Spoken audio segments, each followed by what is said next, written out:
Welcome back. Now we were studying about electrovalent bond or ionic bond.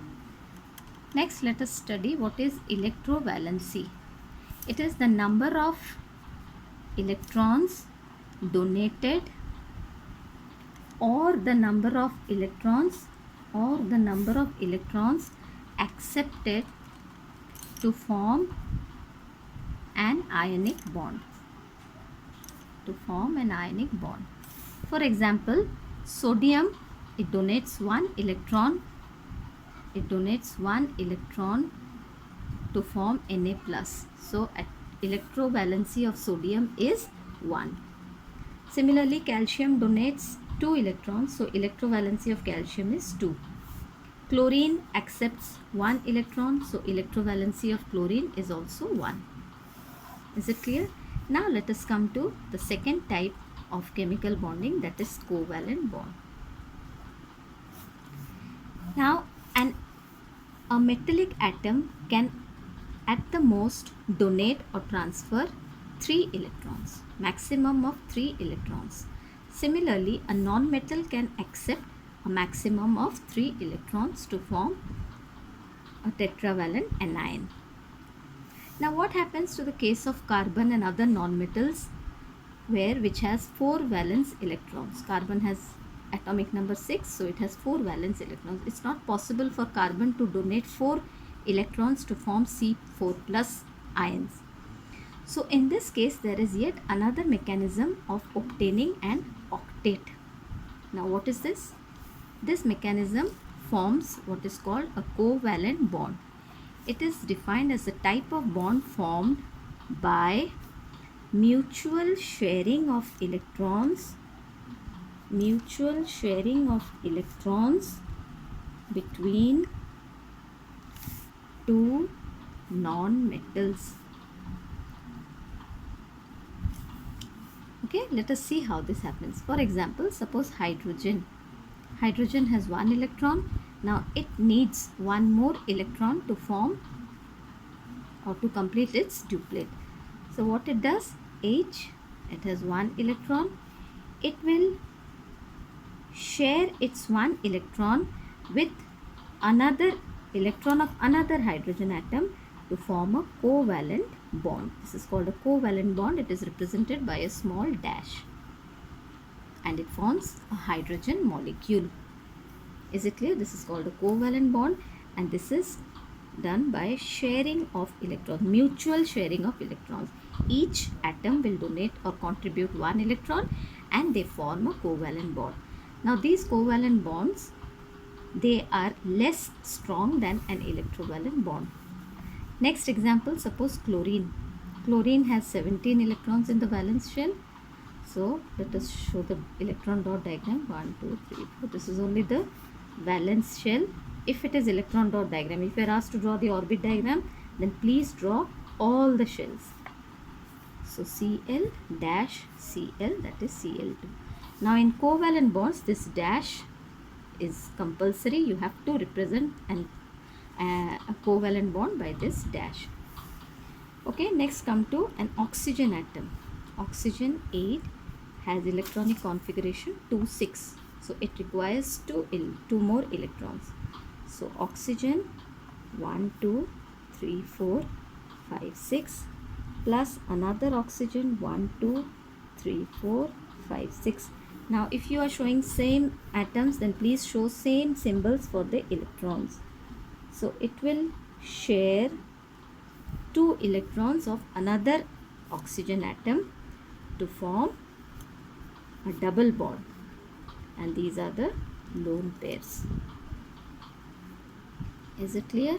Now this oxygen atom has octet 1, 2, 3, 4, 5, 6, 7, 8. These 8 electrons belong to this oxygen atom, and this oxygen atom has 8 electrons. How? 1, 2, 3, 4, 5, 6, 7, 8. These 4 are shared by both the atoms. Is it clear? So the next step, O or O2, and these are called the lone pair of electrons. Okay, next come to nitrogen. Nitrogen has 7 valence electrons. 7 electrons and 5 valence electrons. So it requires 3 more electrons to complete its octet. So it will share with 3 more electrons of another nitrogen atom, and these will be shared, and each shared pair forms one covalent bond. So 1, 2, 3, and these are the lone pair of electrons. This is the covalent bond. These 3 are the covalent bond. This is called a double covalent bond.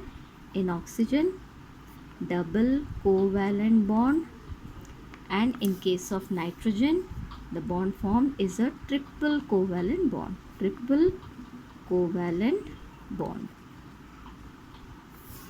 Is it clear? Now these examples were of similar atoms. Next, come to an example where we will have dissimilar atoms. Suppose CH4. This is a methane molecule where you have the electronic configuration of carbon 2, 4, and hydrogen, of course, it's 1. So you have carbon having 4 valence electrons, and then you have 1 electron of hydrogen, and you have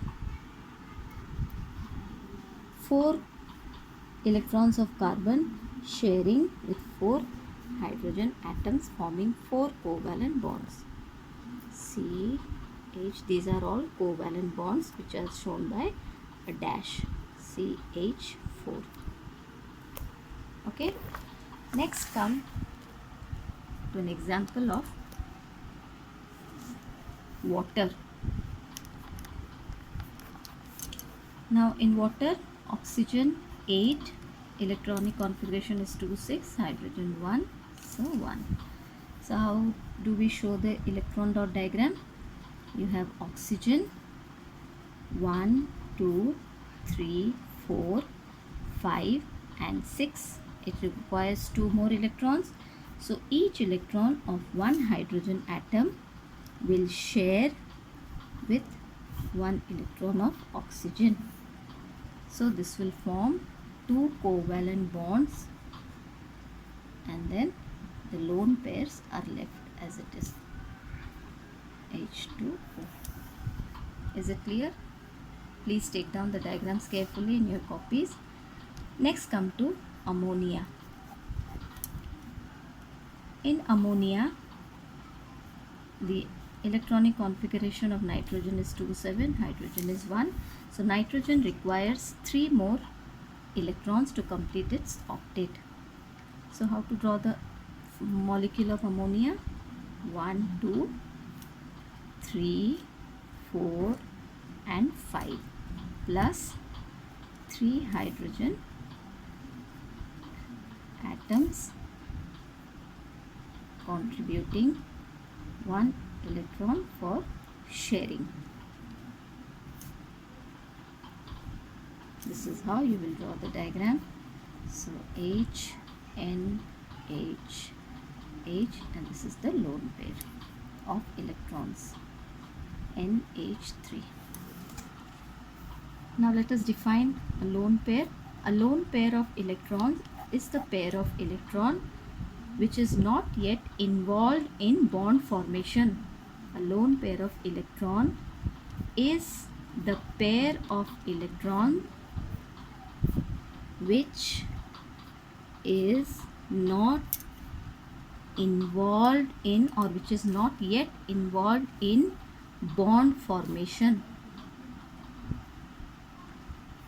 Is it clear? This is called a lone pair of electrons. Please learn the diagrams. Now for homework, take down carbon tetrachloride, calcium carbonate, magnesium oxide. These two are electrovalent compounds, and this is a covalent compound. That's all. Take down as homework. In my next video, I will explain about coordinate bond and polar covalent compounds. Thank you.